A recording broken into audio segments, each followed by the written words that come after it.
All right. So the videographers are out. It is the holiday season. I'm here in Megève, France, and we're going to talk about two new citizenship programs that I didn't want to wait on. Honestly, wanted to talk about them earlier, but we wanted to find more information. But I'm here at the bottom of the ski slopes in Megève, and the bartender Jimmy just made his own cocktail with like chartreuse and some kind of local alcohol and apple juice. And so I thought we'd try this out. Jimmy says, can you talk about the starring spot, he calls it. Jimmy at, I don't know, where are we? The Le Spot Hotel in Megève. And we'll try it out. One sip, everyone knows the rules. Apple juice, chartreuse. It's like a lighter version of chartreuse. It's a solid 8 out of 10 cocktail. So I'm not sure, is Jimmy a French name? But Jimmy at Le Spot. Now, here's the deal. Two new citizenship programs. El Salvador, $1 million. Looks like a donation citizenship program. I like what they're doing at El Salvador. I like what El Presidente is doing down there. Obviously, Bitcoin adoption and just, cleaning things up, all positive. But when it comes to residence and citizenship by investment, they've always been sketchy on that. And there was talk like almost 2 years ago they were going to do a CBI, and it's just never been clear. You can go to El Salvador and you can live. Some people live on tourist visas as part of a kind of a trifecta strategy. You can get residence permits. It's not as straightforward as some of the other countries in that region in Central America, the CA4 countries. Theoretically, I guess you could get a residence permit in one of the other Central America 4 countries and be able to spend time in El Salvador. Nicaragua, for example, not a bad residence permit to get. Guatemala, actually not a bad residence permit to get. We're doing more work on those. But El Salvador, I'm just not impressed. I mean, $1 million for a citizenship by investment. It's a good passport. It's basically equivalent to those in the Caribbean, with a few things that are a little bit different. Obviously, it's on land, which doesn't have the tropical vibes that the Caribbean countries do, but also it's just more connected and there's stuff happening, and maybe you buy into the mission more. But if they're charging $1 million for citizenship and you donate in Bitcoin, it's just not a good deal. Even if you had to invest in Bitcoin and you could have some chance to get that back. Number one, any citizenship deal that's an investment, it's never a sure thing. I'll talk about one that's the best chance in a minute. I just think El Salvador, it's a no-go for citizenship. I think they should go back to the drawing board. They should figure something out, decide what they want to do this.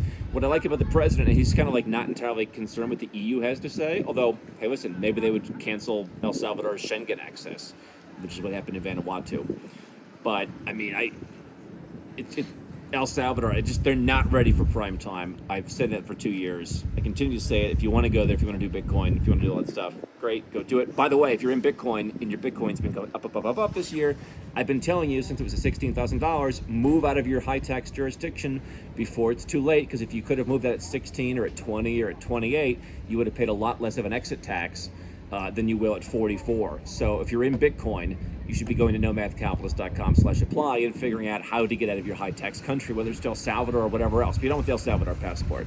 The other, not so much a rumor anymore, that we have heard for 3 or 4 weeks now from our guys on the ground, and now a lot of people are talking about it.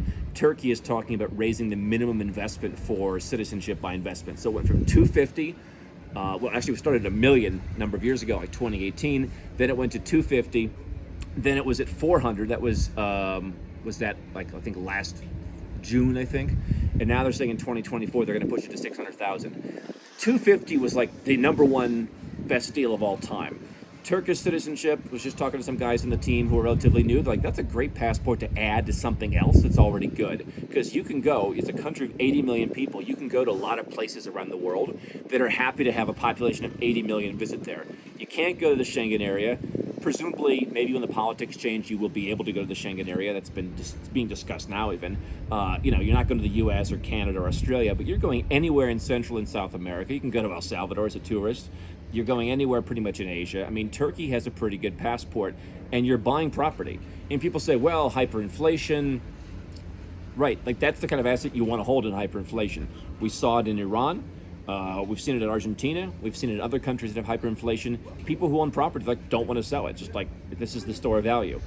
And so $400,000 is the deal now in Turkey. I think the grace period last time was 45 days. If you're looking for that passport, people were upset when it went from 250 to 400. If you're looking for that passport, The property that I would have bought 3 years ago exactly, that I would have paid 250 for, is now worth, just appraised for a little over 400 with a little bit of renovation. So, you know, I'm in it for 295 or 300 or 305 or whatever, and it's worth between 390 and 410 probably. And so, you know, that property now, you could probably get, 15 to 20 grand a year rent for a property like that. So you could make your money back doing that. Potentially there's some appreciation. A lot of people have been coming to Turkey. There are some areas I think you're going to see deep discounts in parts of Antalya in the next year because they're changing the way residency permits are issued. Izmir has some opportunities if you want kind of like a second tier city. 600 grand is becoming expensive. Now, what's interesting is Egypt has kind of made their citizenship program easier through real estate. It's 300 grand. There's no appraisals. It's a little cleaner than Turkey's, but the passport's not nearly as good. So if Turkey goes to 600, Egypt at 300, Turkey's now double the price, and I think that's quite fair. I mean, Egypt, quite frankly, probably should lower it a little bit. I think they realize they're not getting like Americans by and large going and getting Egyptian passports, but like Turkey at 400 to me is still a reasonable value. I know some people have like holdups about Turkey. Like you don't have to live there, you don't have to pay taxes there, you don't have to like say you're Turkish. There are some, minor things you want to consider if you're going to pick a child in the future. Do they want Turkish citizenship? Like, do they have to pay the fees and not be in the military? For you, it's not really an issue. So just to add, optionality, I think if you're a Westerner, or I think if you're already getting, like we've got some people who get like Malta passports and then they add on Turkey, and like those two are like, that's the 1-2 punch for them. I just think if you buy property correctly, which is not from a developer but it's secondhand, you put in 400. If you rent it out, you should absolutely be making a profit. If you're just going to like let it appreciate, I think the fees should be paid for over the course of the 3 years before you're allowed to sell it, and you get to keep a passport. So Turkey, talking of going from 400 to 600, people were caught off guard last time. I'm telling you not to be caught off guard. NomadCapitalist.com/apply if you want to work with us, not just to get one passport to develop a portfolio, lower your taxes, figure everything out. Obviously, you're not going to go and bank in Turkey. You're not going to go and bank at El Salvador. You want to figure out how the puzzle pieces fit together. So even here we are in the holidays talking about passports. It's what we do. And those are two things you want to be aware of. One's a pass, and I think one, if you're looking at it, should be moved on sooner than later.